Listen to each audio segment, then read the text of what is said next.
In this direct answers video, we're going to talk about equity stripping and how to use it as a real estate asset protection strategy. Now, to start off, equity stripping can mean two things. The first is a predatory lending scheme, which we're not talking about here nor advocating for.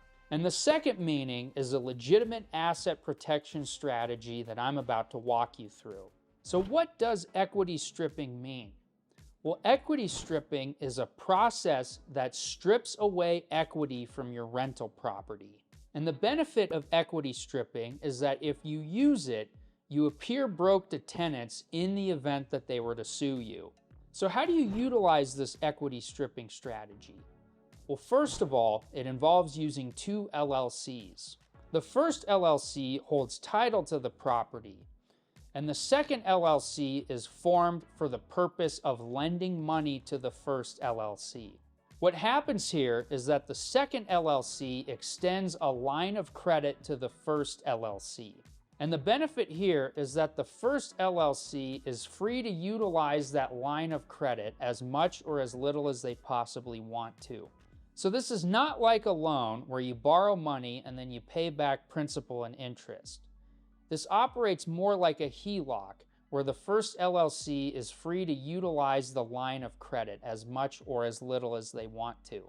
And in exchange for this line of credit, the first LLC gives the second LLC a deed of trust to their property. And the benefit here is that if the tenant were to sue the LLC, if there was a deed of trust on the property, that LLC would appear to be more encumbered than it actually is. And this is true even if that line of credit is not utilized. So, as an example, let's say that you were to buy a rental property for $1 million. You then set up an LLC to hold title to that rental property. Then you put $200,000 down of your own money, and you get an $800,000 loan from the bank. After you buy your house, you have $200,000 of equity exposed on the property. And this is where equity stripping can come in handy. What you do is you set up a second LLC for the purpose of lending money to the first LLC. And in this example, let's say that the second LLC extends a $150,000 line of credit to the first LLC. And in exchange, the first LLC gives the second LLC a second deed of trust. This is because in this situation, the bank that lent the money has a first deed of trust on the property. And on top of that, the second LLC has the second deed of trust on the property. So with the second LLC formed, and after they extend the line of credit to the first, in this example, you only have $50,000 of equity exposed on your property. Now, I should mention, if that $150,000 line of credit is not utilized and the tenant were to sue you, you must tell the truth in court, or else you'd be guilty of perjury.